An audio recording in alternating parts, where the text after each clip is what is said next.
Alhamdulillah, Allah has given us the tawfiq to sit together and to listen more about the commentary on His blessed book.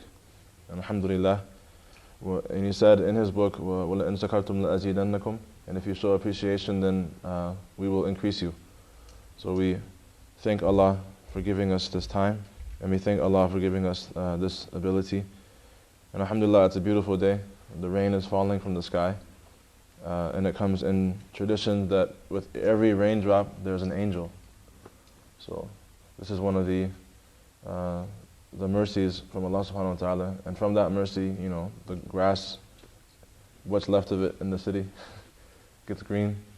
And the countryside is beautiful to look at. There's probably no more remarkable of a landscape than in the Bay Area, especially in this time of the year.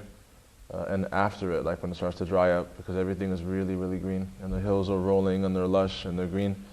And Allah gives us all these things so that we can look at them and appreciate them and thank Him for it.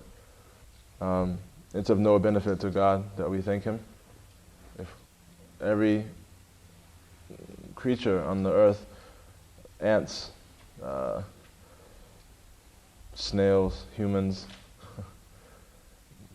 platypus, I think the plural of that is like platypi, platypuses.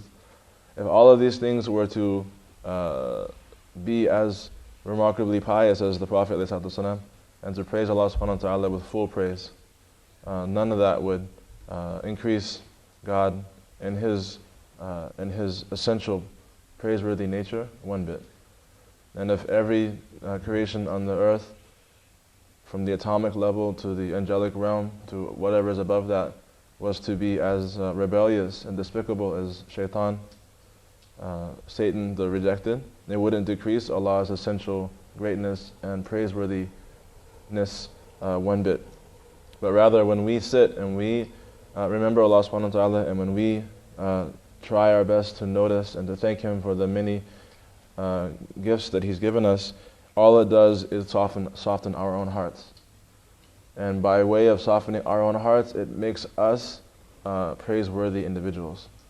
When your heart is soft, and when your heart is layyin, you can say pliable, when your heart is in that state, it causes you to be able to understand and to appreciate the situation that is around you, and to be soft enough to be able to receive the idea that perhaps you may not know everything, you may not understand everything, that you may never know or may never understand everything. And that reality of realizing oneself, it causes oneself to realize what's called ubudiyya, the state of slavehood. And this is one of the main reasons why you have in the beginning of the different surahs of the Quran, the different chapters of the Quran, these letters. For example, Allah mentions Asta'id billah, Bismillah ar-Rahman ar-Rahim, Alif Lam Mim, or just one letter, Noon. These kinds of occurrences in the Quran are there to, for many reasons. One of them is to soften the heart of the reader to know that you don't know anything. And if you knew everything, or even if you know something, then how come you can't even explain the meaning of one letter? It's just a Noon. That's why when we sit and read the Quran, it gives us perspective. And when we sit and listen to the exegesis of the different exegete scholars, those who make commentary of the Quran, you're amazed that even sometimes one scholar will read the Quran again and again and again, and he'll have different tafsir. He'll have different explanations. Is he contradicting himself? Is she somehow admitting her lack of knowledge previously? It's not that way. It's a matter of fact, that's the superior Quranic reading. That every time you read the verses, different meanings come to you. This is the speech of Allah subhanahu wa ta'ala. It has no end. It has not one specific definition. It might have a definition that everyone has agreed upon, for example, but it doesn't have a definition that is stagnant. But rather, the words of Allah subhanahu wa ta'ala are applicable for all times, all places, all spaces, and they might apply to you in a way that the person next to you doesn't see. And mashallah, that's for you. That's for your own development.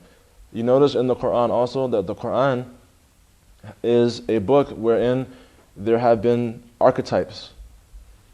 There have been universal symbols placed inside of it which are applicable to every particular situation. So the Quran is a book of universals that indicate particulars. So my life and your life is a particular, whereas the Quranic paradigm, the Quranic perspective is a universal. It took particular instances to have the verses revealed. And this is what we call asbab al-nuzul, the reasons, the means by which the Quran was revealed. You'll see that when you read them. But don't think that the verses are limited to those circumstances. They definitely give a context. But even from the context of language itself, the Quran is something which is not limited to time or to space in terms of understanding and application. Alhamdulillah. So right now, inshallah, what we're going to do is read the penultimate chapter. Anyone know what that means? Penultimate? It means second to last. That's a vocabulary word today. The penultimate chapter and the last chapter of the Quran. These are called al-mu'awwidatan, the two chapters wherein refuge is sought. So you seek refuge in Allah subhanahu wa ta'ala with these two surahs. And also Surah al-Ikhlas, which we sat together and read before. Surah al-Ikhlas is actually a surah that's also read with these mu'awwidatan before going to sleep at night. It's also a type of ta'weed, it's also a type of seeking refuge, Surah al-Ikhlas, because you're seeking refuge in God from the veil of multiplicity. You're seeking refuge in God from the veil of the consideration that there might be more than one God. So when you say, قُلْ هُوَ اللَّهُ أَحَدٌ, it's also a type of refuge.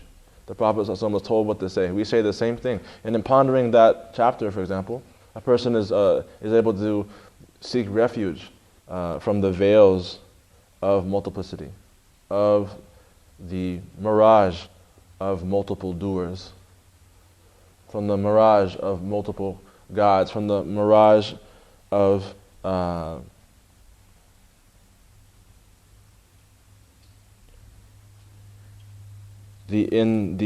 from the mirage of the impossible scenario of there being more than one creator in the universe. If there was more than one creator in the universe, you wouldn't see a universe because they would argue about how it's supposed to be. And if they argue about how it's supposed to be, then the one who wins or the one that loses can't be a god. So it doesn't really go anywhere. Alhamdulillah. So this idea of ta'awudh in Arabic, it linguistically means seeking refuge. Ta'awudh. If you say a'udhu billah, you're saying I literally seek refuge in God or with God.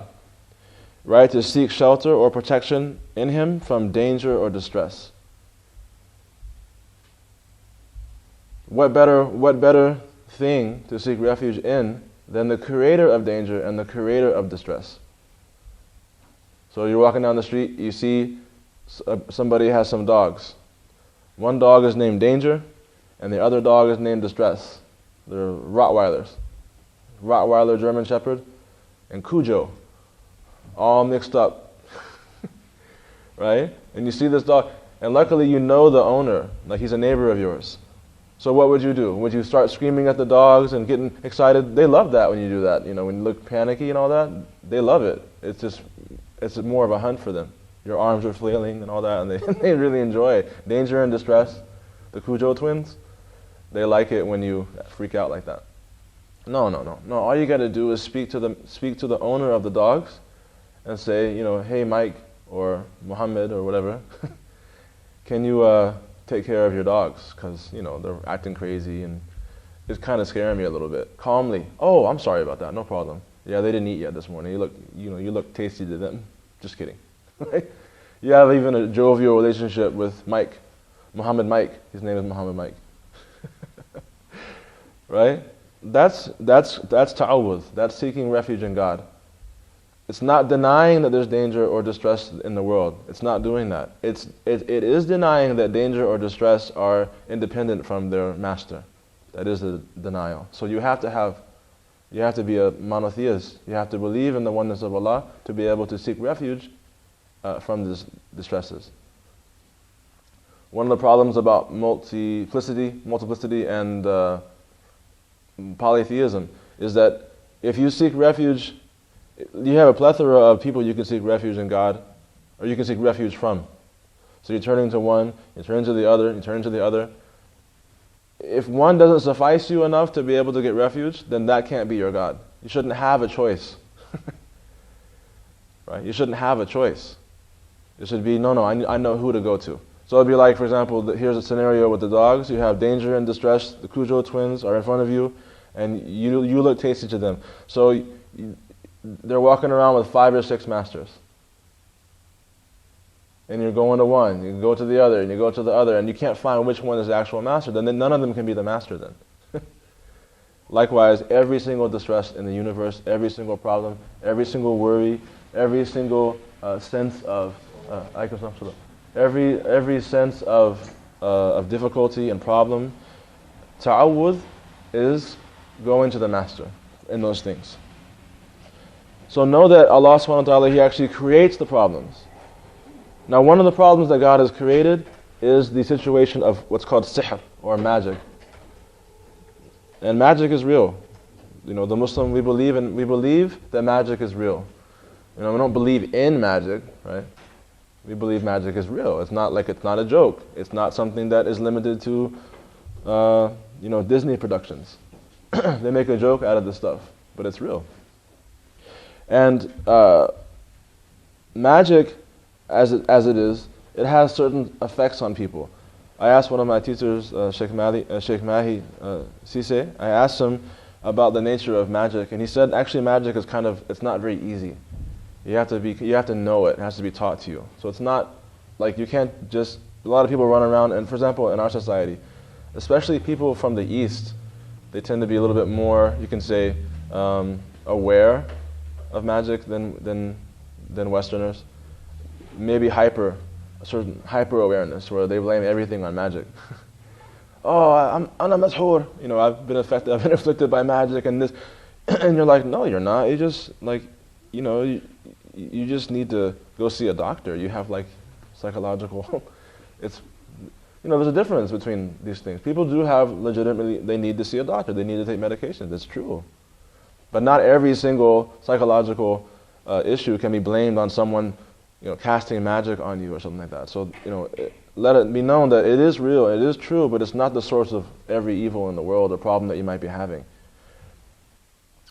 People who are afflicted by magic, they might experience some of the following. So, for example, dislike of one's spouse. Well, there it is. That's why I don't like her.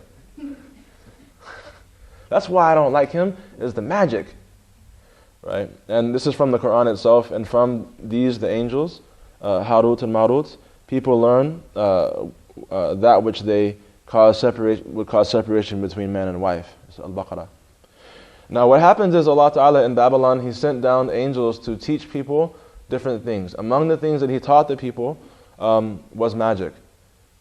That the angels taught the people was magic. Now before teaching them, He told them that we are teaching you, we are just a trial for you. We're simply a trial. In other words, beware. And Shaykh Ibrahim, in Tafsir, he mentioned about this, that the reason why God gave permission for these angels to teach people amongst these things magic was so that people will be able to see a difference and know the difference between a miracle and magic. So for example, later on when Musa ﷺ, when he's in front of the court, or when he's challenging Pharaoh, right? The magic that the magicians came with was nothing but what had come down from the angels in the past. So even everything is from Allah. La hawla wa la quwwata illa billah. There is no power, no ability, and no power except by Allah subhanahu wa ta'ala.